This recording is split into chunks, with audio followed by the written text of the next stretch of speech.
శుక్రవారం తన అధికారిక నివాసంలో మీడియా ప్రతినిధులతో మాట్లాడారు. తర్వాత రేషన్ కార్డు ఆధారంగా కుటుంబ నిర్ధారణ చేస్తామని రేవంత్ రెడ్డి తెలిపారు. పట్టదారు పాస్ పుస్తకాల ఆధారంగా పంట రుణాలను లెక్కిస్తామని చెప్పారు. తర్వాత ఈ కుటుంబం 3-4 రోజులు కలిపి ఎంత ఎక్కువగా ఉన్నా గరిష్టంగా 2 లక్షల వరకే మాఫీ వస్తుంది. తర్వాత ఈ వర్తిస్తుందన్నారు. 2 లక్షల మేరకు తీసుకున్న రుణాలు 6-7 వేల కోట్లు ఉండవచ్చాయని అంచనా వేసి ఆయన ఢిల్లీలో 5 రోజులు మకాం వేసేసి తన నివాసంలో మీడియా సోదరులకు తెలంగాణ రాష్ట్ర పరంగా ఈ అప్పుల గురించి తర్వాత ఈ రుణమాఫీ గురించి చెప్పడము. తర్వాత రుణమాఫీ గురించి ఆగస్టు 15 వరకు ఆయన టైం తీసుకున్నాడు. అంతలోపలనే స్టార్ట్ చేసిండు.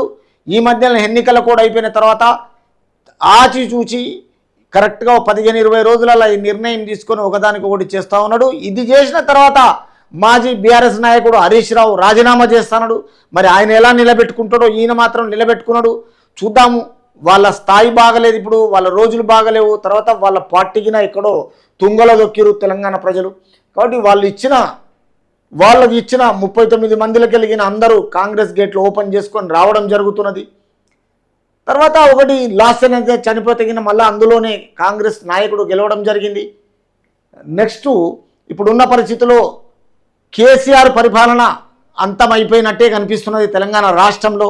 అక్కడ ఆంధ్రలో జగన్మోహన్ రెడ్డిది, తెలంగాణలో విర్రవీగి ఏదో జనాలను అవినీతి పరంగా మోసం చేశారు. కాబట్టి ప్రత్యేకంగా దీని విషయంలో చూసుకుంటే ఏమైపోయిందంటే వీళ్ళు మొత్తము తుంగల దొక్కినట్టుగా వీళ్ళ పరిస్థితి చాలా ఘోరమైన పరిస్థితి.